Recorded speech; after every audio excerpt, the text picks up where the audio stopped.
Hello and welcome back to a new video here on the Lötwig Fusel channel in my Boundless 2D game engine video series. Now in the last video we have implemented booting process, how our application kind of like boots up, how mains are selected, and well, we're gonna already change something.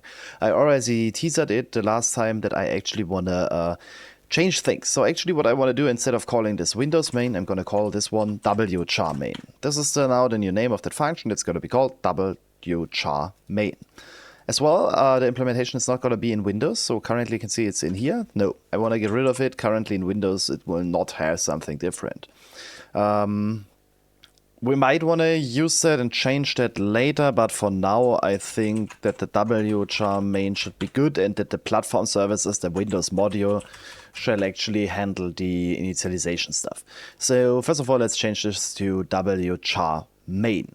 Now let's go into boot.h. No, I don't think that we need to change something here. Let's go into the universal boot. The universal main is also going to be changed to char main, so a normal char, and we're also going to have the wchar main in here. So the char main and the wchar main, these are two universal functions. So char main is here. Wchar main is also going to be here. Wchar main, of course, is going to take the wchar in here, and this is kind of like how this works. And I think that the booting process is currently first universal, so actually what we can do is, inside of the Windows boot, we can get rid of this completely. And it should, I think, at least work. So now we have in universal two universal main functions, and I actually want to even go further. I want to actually define a bl2d.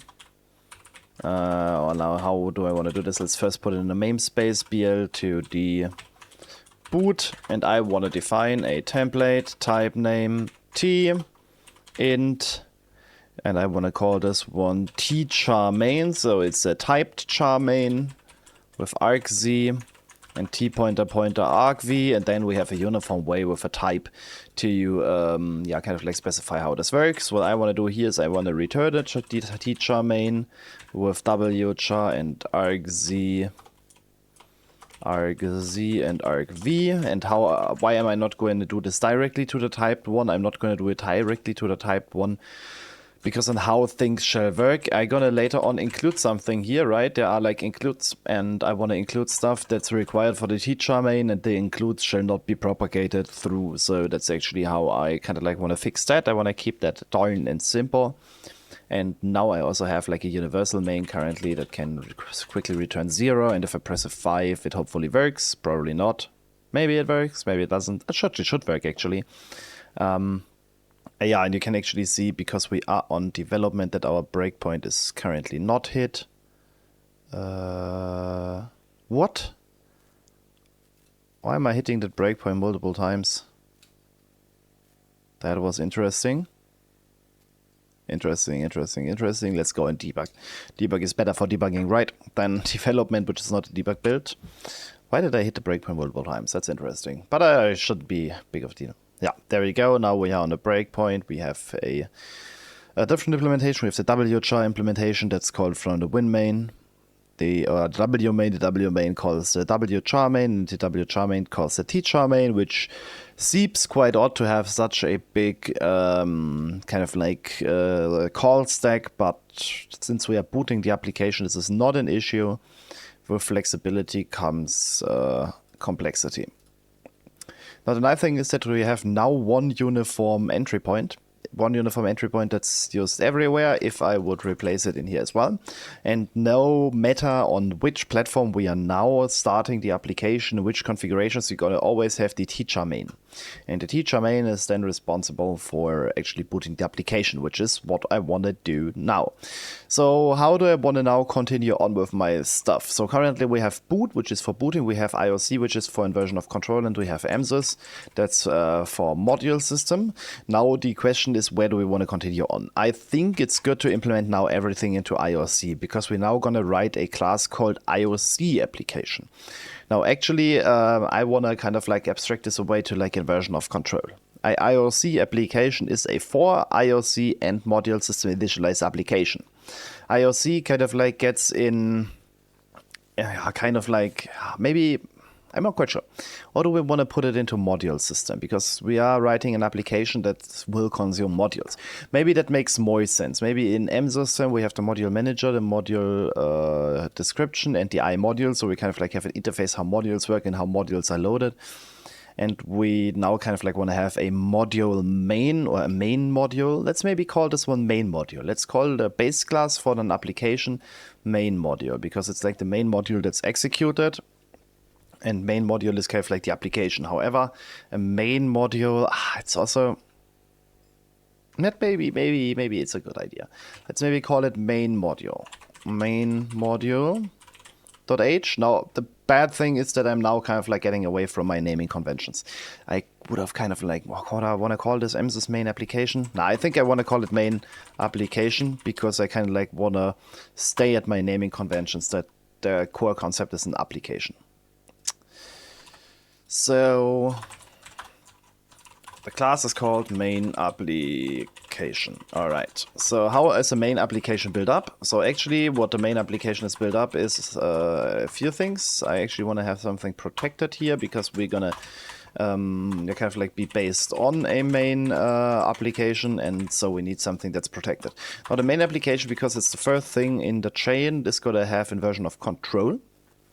So BL2D common IOC, and we're gonna have a IOC stack that's being consumed here, and the implementation of this will actually boot stuff, IOC registrations, maybe. Yeah, let's include IOC registrations here as well. I don't even know if we are needing the private at all, but what we're gonna have is an IOC stack called IOC. And then we're going to have something that's inside of public. So the first thing that I want to have is I want to have a main init. So why do I want to have it as a initialization functions? Because I want to be able to kind of like control the flow of the application by myself. So let's maybe add a bit of documentation and say base class for applications, IOC power IOC and MSys powered. This is kind of like how they work. Let's maybe add the comment here, IOC and MSys powered. IOC and MSys powered, exclamation mark, to kind of like get a bit of documentation. Then we have the init function. Let's maybe make a virtual destructor, because the destructor is actually quite a big deal. Let's make it default. And now let's talk about the init function. What does init do? Also init shall basically load all modules. This call to this function will load all modules. This is basically the general idea. Okay, maybe we should call this one load modules. Now we of course need the IOC stack, and what we also need, since we are working with modules, we have the MSys module manager, because as you can see in main, the module manager is a singleton actually. Okay, did I made it a singleton? Seems like it that I made it a singleton. Okay, then I don't need the module manager. I mean I need it, but it's not really a big deal. Maybe let's not call that main application. Yeah, let's call it init. I rather like the init function. I call this function will load all modules and initialize MSys and IOC. So everything that's kind of like required will be initialized during the init call. Now what we're also going to have is we're going to have a virtual int run. This is kind of like the function that's executed when everything is going to execute. And currently I don't want to put in arguments. We can add them in later. And I do just want to also apply a default implementation for that one. Default implementations is not really like a thing that's too concerning. But what I'm just going to do is I'm just going to return -1 because it's not implemented, and this should kind of like indicate that something has not gone to plan. The application was not implemented, the return value was -1. So I don't know, not gonna add documentation to that yet, because we do need to implement stuff on that later on. Now I'm also gonna create a inline IOC stack reference get IOC to get the IOC system, and I'm gonna return IOC, just simple as that. Retrieves the IOC stack for the application, and then I'm gonna say application level, or let's say L0 IOC stack, which is the application level IOC stack. Alright, so now we just need to implement init, and what init shall do is basically what we have done here. We basically call initialize register all modules, and that's it. So let's actually remove it from here. We don't need this iteration currently, or maybe we do want to have the iteration here for later on. We don't need a stack because this one is now managed by the application, and we don't need clear. And what I want to do here in init is basically that, and what I also want to do is I want to also have an uninit function, or shutdown. Let's call it shutdown. Shutdown is a bit more meaningful, and actually I don't want to have a default constructor because I want to call shutdown if something goes wrong, or if the module is loaded, and then I am gonna call shutdown here to shut down all the systems. However, I do want to be able to initialize and shut them down manually by function calls. A call to this function will shut down MSys and IOC, shut MSys IOC and unloads modules. I think that currently the modules are not even loaded, but I shut down MSys, my IOC, and that's it. So that's a kind of like the general idea. So what are we gonna do here? I'm gonna say IOC clear here to clear my inversion of control container. Currently it is as simple as that. That's gonna grow significantly in the future. It's gonna do many things, like the whole lifetime of modules is something that we still need to be concerned of. I wanna have callbacks on a per module base that allow us to do a bit of magic on how initialization works. So basically the step of init is kind of like here, step 1, register modules. And then what I want to do is I kind of like want to call modules load callback. So I want to kind of like have a load callback. Then I will kind of like want to do a kind of like want to call them on load, and then I also want to have another one call modules post load callback. I do want to have this in 2 steps actually. So first all modules are loaded with the load, and then they are all loaded with post load. So if something needs to be initialized, so load is kind of like the idea to initialize all modules on themselves, and post load is kind of like maybe we don't want to call. Maybe let's say call this one init. So first we register the modules, then we load them, then we initialize them. So loading is kind of like a way that this works. So if they are loaded, that means that all modules have been registered, and they should also load the internal state, and then they are initialized and can interact with other modules. This is kind of like the idea that we're gonna imply there later on. Shutdown is gonna work similar. We're gonna first call modules shutdown callback, and then we're gonna call the modules unload callback. Unload callback is actually something that's quite interesting. Basically, register is something that's only gonna be called once and ever. Currently we don't have a safeguard for this actually, so maybe we do not even want to call this here, because I don't think really that do we want to have this in init and shutdown, or do I just want to make these ones private? Maybe I do want to make these ones private and do this with constructors, because I think constructors are a bit more safe to assert that this is done correctly. I'm gonna put them here. I'm gonna go inside of that. No, not rename. And then I can create this function in here and call init. And then run is gonna be still the same, but run is meant to be overwritten. And so it's actually fine to have it like that. Alright, so the callbacks are a different story. I do want to implement them later, and I actually do think that I want to first... Maybe let's even do this in multiple steps. Let's first start that one, then this is third, and then this is fourth, and let's make IOC clear as a second one. So basically what I want to do is call module shutdown callback. So this is kind of like a callback that's called before before the IOC stack is cleared. So this is kind of like called on a module, and the modules know, all right, now the objects get destructed. Then IOC clear is called, all objects are cleared.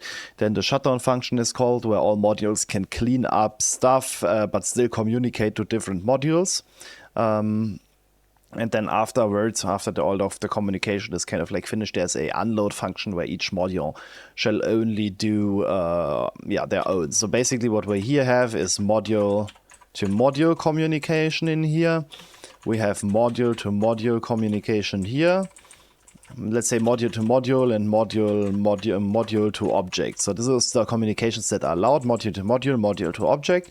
Here's only module to module allowed, and there's no communication allowed, only like the internal ones the modules do. Register modules is also something. Only modules are internally allowed to communicate. Now there is a module to single module communication allowed. So kind of like, let's maybe call this module to object. Modules are now allowed to create objects, and then inside of here we have module to module, because everything is kind of like initialized. So this is kind of like the pattern that we want to apply here in the future. Now this has grown quite more than I initially intended it to be, but we do have a concept of how we do want to handle the process of working with the system. All right, so now a very interesting thing is actually having callbacks on the function itself. So you can see we have like init and shutdown, and they are kind of like having like module load. They have a init and they have a shutdown, unload, and pre-shutdown.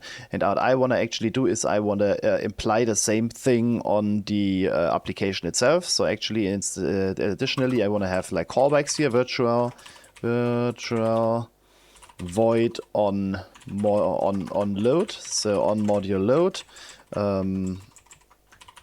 So I have on load and on init. So on load and on init functions here. Then we have the pre-shutdown, shutdown, and unload. So virtual void on pre-shutdown, virtual void on shutdown, virtual void on unload. These are the callbacks that are meant to be implemented. Now, I do just want to have them empty in here, because I don't want to implement anything in these callbacks by default, but the user shall be able to do. So to wrap this up, onload was basically shall be called here. So onload is something that is called, I think onload we want to be before the modules. So onload is going to be called here. No, it's not called here, because we first register and then we call onload, and then we kind of like call onload on the modules. So let's make it on init, so on initialize, and then we also go in here. So called after modules are registered before loading. And then we have init called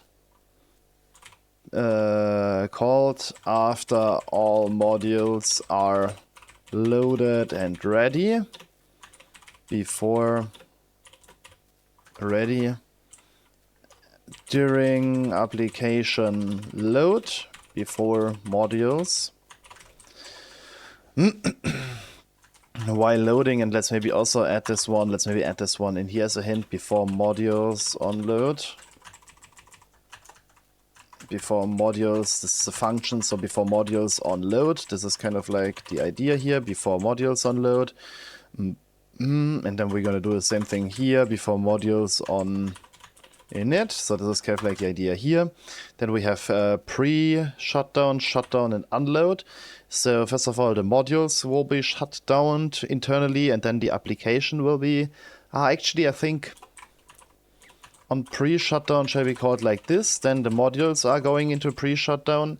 Then the modules do actually do their own shutdown. And after the modules are cleaned up, the application... Or is the application, or shall the application always be first? I think the application shall always be first, right? Then on unload. So this is kind of like the idea. Okay, so the application is always first, but maybe they're not. Maybe the modules are unloaded first and then the application is unloaded logically. But on shutdown is, I think, on pre-shutdown definitely, because we are having module object communication. So we have application object and application module communication. Because after the module shutdown, only module connectivity is allowed, so the application can clean up its objects. And also here, it also makes sense to first call the application, so the application can do application module communication. Maybe let's also mark which is allowed to be done here. So on load is called. So maybe we also want to load the modules first? No. I think we actually wanted to do it differently. First, load the modules, so that each modules have their objects initialized. Maybe this is a better way of doing this. So after module on init. So allowed is basically here. Allowed communications are here, so the modules are loaded. Module object communication is allowed. So allowed app module, app object is allowed here. Because the modules are not really initialized. I mean, this whole concept of communications is currently not even in here. So we allow here app to object and app to module. So this is the idea here. So now we're gonna implement on pre-shutdown, on shutdown and on unload.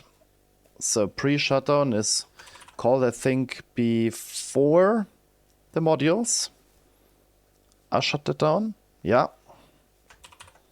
Let's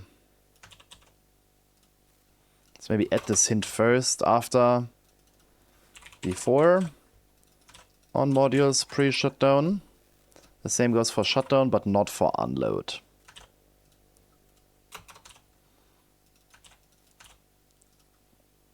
And I think first the modules are loaded, but I think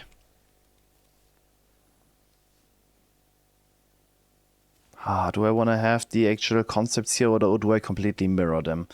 I think it's sufficient to have an onload and on initialize.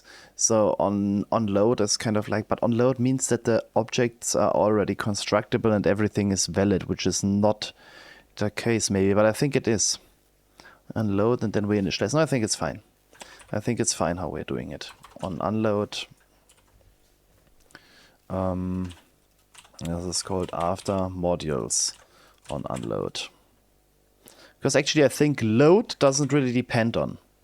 If you are loading, it's more or less like a stateless loading and it should be initialized. So maybe let's disallow communications during load in general. So during load,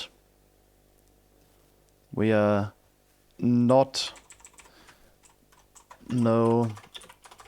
object or module communication allowed. So let's say loading is does not allow any communications at all, which is the same that goes for unloading.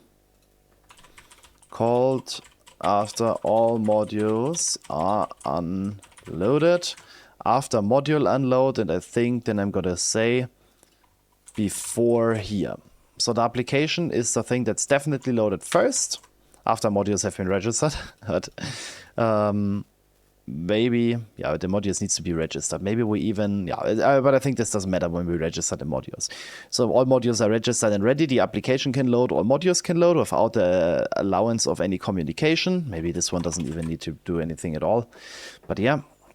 And then after the modules are initialized, basically what they now do is they do module communications and module initialization stuff.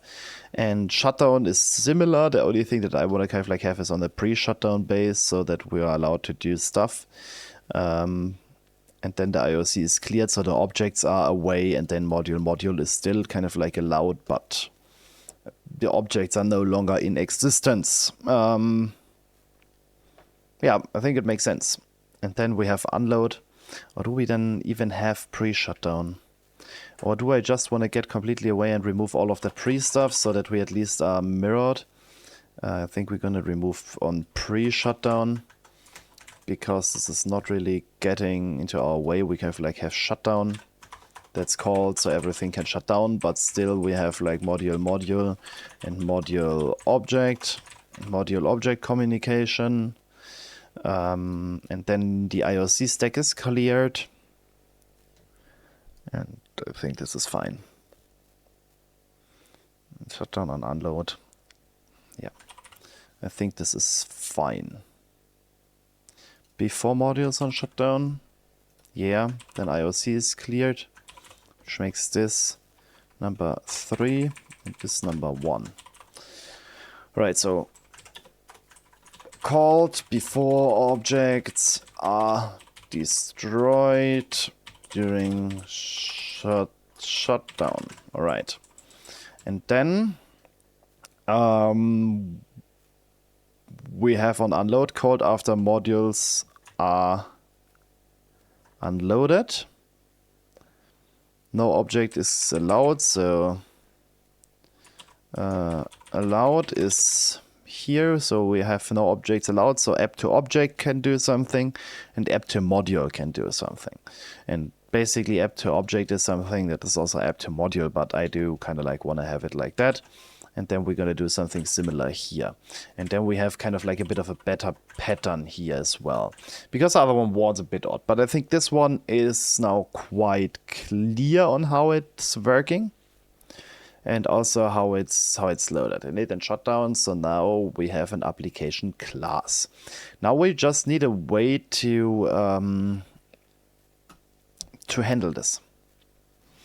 So how do we handle that? We handle that in boot. Now I'm gonna go to universal boot because this is the boot that's responsible for that. And basically what I wanna do is I wanna now implement the app class. So you can see currently we are just like returning something, and what I want to do is I want to now mangle in the app class. The app class can be everything, but everything will be based on include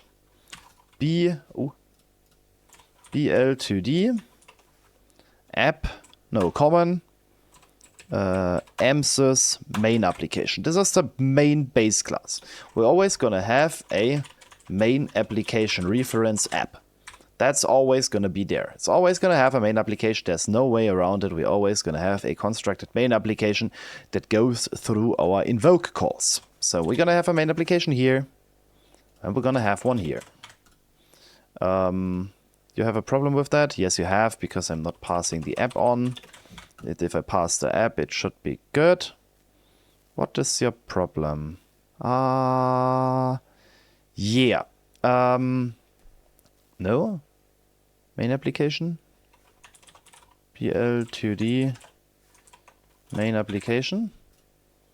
And let's put this everywhere. It's a bit more explicit, but I don't think that this is the issue. Is that the issue? What is the problem? Teacher main is unidentified. Okay. Now it's defined. Declaration is incompatible. Yeah, that makes more sense why it didn't work. But it's actually okay to make this a bit more explicit, actually. Right, so now we have the calls. Now the declaration is incompatible. This is completely okay. BL2D main application reference app. Let's put it in here. Let's put the app in there, and now we have this kind of like defined. Now, of course, the main application is not defined, so we would need a... I think we can just use the include and put it everywhere, because we do need that. Actually, I think we should put it in the global boot. Includes... no, this is Windows. The global boot is here. So we have the OS, we have the main application, and then it should propagate through there and should be included everywhere. We have the code section here,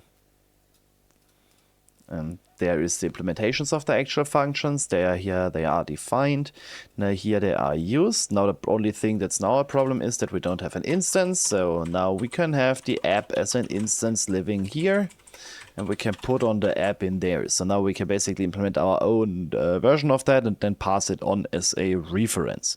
And that's the whole idea behind it. So the constructor is called and the main is called, the return value is stored, and the app is unconstructed. That's the whole idea. Now this needs to be carried through to Windows, because it's done for Universal. Now it needs to be done for Windows. Windows is not really that much of a difference. So we instantiate the app and we'll pass on the app. So as simple as that. It's a bit more different here, but also the same. We create the app, we convert the arguments, and we call the app. Now, what we need to do is we need to actually use the app. Now, how can we use the app? Well, it's actually quite simple. We're gonna go into our universal boot.h, and we now need to use it. And we use it by basically calling app run. Currently no arguments. Later on we need to mangle these two into a common argument container that's passed in by reference to there. And then we also have the arguments available in the app. But now you can see we have a simple app.run. Now if I go now to main, we can now start and use it. Now, first of all, I want to write my own class. So I want to write my own class, my dummy app, which is a public BL2D main application. This is now my app, and we're gonna have a public int run override, and this is now basically where our main old goes into. So we're gonna copy that code and paste it in here, and instead of going via the stack, we're always gonna call IOC-get. And now you can see that the code actually looks quite fine. Now we just need to pass in the application that we want to load, the dummy app, and function definition for BL2D. No, there we go. Now we just need to pass in the app that we want to boot in our main file, and we are actually good. Now, of course, this is not a good structure for my dummy module. So what I want to do is I actually want to add a new item, and I want to call this one dummy app.h. This is how my class is called. And then I want to go into main. I want to take what I've got here, and I want to paste this into the dummy app. Control Z, that's where I want to lead to. And now, of course, I need includes for that. So first of all, it's based on the app. So it's BL2D common MSys main application. Then what we are using is IOC. No, we're actually not using the IOC stack, because IOC stack is coming from MSys and we shouldn't really need to use it. But what we should use is we should use the BL2D dummy dummy interface to get access to the interface. And since we are using spdlog, we are also including spdlog.h.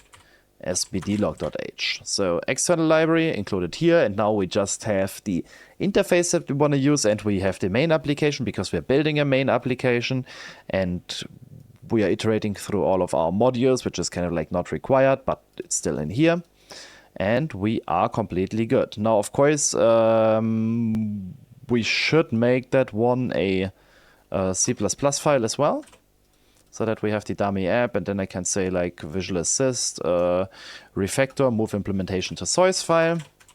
And now the implementation is over there. We have a very minimal app that uses a few things, and then we are in here. Now inside of main, we of course need to now use the application. First of all, I now only need the boot header here because I'm gonna boot an application, and I need the application that I wanna use actually. So I'm gonna include the dummy app.h. So now I can basically boot inside of the dummy app, and the application shall be booted. And as you can see currently, this can be really easily transferred into a template.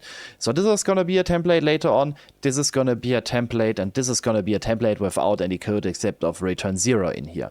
And this basically means that we can now easily make applications on the scratch with build system templates as well. We're probably not going to do it yet, we're going to do this as the last step when we are done with booting our application, and then we can kind of like start with things.